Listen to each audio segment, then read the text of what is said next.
Shalom, Kahala, Yahweh Bashim Yahushai, Bahashim Kakodash. Double honors to the elder apostles and elder bishops of GMS, including the elders that came before them that taught us His truth. And Shalom and salutation to all the brothers that push the word of truth and its sincerity, the hopeful elect tabernacle of David. To the Akwath that are listening and learning, being a pillar of rest, the 144,000, the 1/3, the hopeful elect. I'm the brother Yeshua. I'm back with the WW3 Daily Update. Shalom and salutations to you as well. As you can see, this thing is heating up.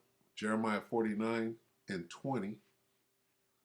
Therefore, hear the counsel of the Lord that He hath taken against Edom, and His purposes that He hath purposed against the inhabitants of Teman. Surely the least of the flock, Amalek, shall draw them out.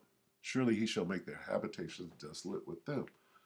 And watch this right here, battlefield promised land. Huh. What does that mean? Military and Foreign Affairs Network, 1 hour ago. The voice of reason, take it away. Good day, everybody, and welcome to another edition of the Military and Foreign Affairs Network. I am your host, the voice of reason. I wanted to provide additional commentary about the ongoing conflict that we are seeing in the Promised Land. So first, apologize some of my verbiage. The current platform and other platforms are very sensitive to this area of the world. And ultimately, talking about issues going on, say, in the, the Promised Land, tend to get demonetized and or shut down. For whatever reason, the large tech companies do not want you to have information about conflicts. They want you to absorb that information from the likes of cable news network. My name's Tyler Deverell. Sorry, Tyler. Salaki, bear with me. So again, I have to be a little bit careful. Otherwise, you won't get this information. Simple as that. Now, a lot of verbiage, a lot of discussion is happening right now about the ongoing operation that is taking place both by the Israelis and obviously the initial operation that was launched by Hamas. And some are saying this is, or this was, the greatest threat to Israeli security for decades upon decades and decades. And they're comparing this to maybe to the Yom Kippur War in 1973. Look, this is nothing even close to Yom Kippur. This is a somewhat localized security issue for the Israelis. Yes, Hamas forces have crossed from the Gaza Strip into Israel. They have attacked localized settlements, but let's apply some reason to this, okay? Yes, they have launched rocket attacks against civilian areas, and they have attacked non-hardened civilian targets. There's an erroneous video of Israeli F-16s being transported by trucks out of military bases. That was a previous video. That is not in response to what's happening in the Gaza Strip. So again, if you compare and contrast Yom Kippur, 1973. Now obviously, one of the largest achievements of Arab forces was the Egyptian crossing of the Suez Canal. Here's the Suez Canal. This is the Sinai. This was Egypt proper. The crossing of the Sinai, or I'm sorry, the crossing of the Suez Canal. Easy. And how the Egyptians conducted that operation was very impressive. And indeed, it had the Israelis on their heels, without a doubt. Now, if the Egyptian military did not follow certain levels of Soviet doctrine, that war may have had a different outcome. If the Egyptian army, the Egyptian divisions and corps that had crossed into the Sinai Peninsula after the crossing over the Suez had the initiative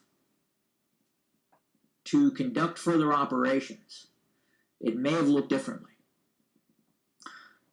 But because of the limiting factor in the Egyptian army, especially in terms of Egyptian battlefield commander initiative, battalion commanders, company commanders, even brigade commanders were operating on these set-piece scenarios, objectives, and it failed. They did not move fast enough. But, again, crossing the Sinai, crossing the Suez Canal. Oh my gosh. So I believe what he's getting at is this is contrived, what we're watching right now. This is Israel, right, doing a Gulf of Tonkin or a Pearl Harbor so that they can get into the larger war. Let's see. Surprised the Israelis. And then combining that with the Syrian operations in the north, indeed, that operation, that war by Syria and Egypt attacking Israel was much more threatening from a military perspective, from a military standpoint, than what we're seeing now. I even listened to one completely incompetent news reporter talking about that Hamas is seeking to occupy Israel. Come on. Way overblown. So that's a is this operation being way overblown in terms of capability? It is. Because it's not even being called an operation. Out of Bibi Netanyahu's own mouth, he's calling it a war, not an operation. So is it overblown? What that leads to, and I believe he's going to say that, we'll listen to a little more. I believe he's going to say that this is contrived, this is bloviating, if you will. All right? This is it's a distraction, or if you understand what happened in Pearl Harbor, okay, the Americans knew that the Japanese were coming to bomb Pearl Harbor because they had cracked the Japanese code, secret code, so they understood that they were coming. So what did America do in Pearl Harbor? They took a bunch of the oldest vessels, the old ships, battleships or whatever, carriers that were outdated, and they put them all together in a big target so that the Japanese can bomb them. And that's exactly what the Japanese did. And the next day, America was able to enter into World War II. That's what Pearl Harbor was. Pearl Harbor was a setup. It was a false flag operation. So let's see. Let's see if this guy uses any language close to this being a false flag operation to get them into the larger waters. It is. It absolutely is. Hamas, they are not going after hard targets. They're going after some. They're going after some Israeli units that are on the border of Gaza and Israel proper. But is this by any means a strategic threat like the 1973 Yom Kippur War was to the state of Israel? Absolutely not. But they're making it as though it is. The press, and I stated this in a video too. I'm like, they're really pushing this really hard. You got CNN, you got Fox, you got everybody pushing this as hard as they can, and not saying anything about how badly the Ukrainians are getting their ass whooped. So this is a refocus, if you will, or a distraction away from whatever the hell is going wrong in Eastern Europe. So you cannot even compare those two wars. What's happening now with what's happening with what happened in 1973. Completely different. In that conflict, in 1973, you had vast Arab armies. You had the Syrian Arab army and the Egyptian military launching massive Corps-sized operations with thousands of main battle tanks, hundreds of thousands of troops. Completely different. And, I mean, that is about to happen again. This is what Bibi is afraid of. He's afraid that that's going to happen again. All right? So he threatened everybody around. He said, hey, we will take down anybody thinking of doing what they did in Yom Kippur, 72 or 73, whenever it was. He still hasn't said the magic words yet. Air Force is involved. Completely different than what we're seeing now. So therefore... And it's really kind of a disservice to journalism to hear some of these journalists report that Hamas could be in any way threatening the state of Israel. Okay, so what does that mean? That means they're blowing it up, blowing it out of proportion. So this is a, what do you call it? I don't want to call it an operation. They're saying it's a war. They're saying it was so bad, right? So what does that mean? This is, he's not going to say, I'm going to give him 3 more seconds. Ultimately, again, it is localized tactical issues near the border. Okay, so some of the small. He's not going to say it. So let's get BB again. Where's Net Nut at you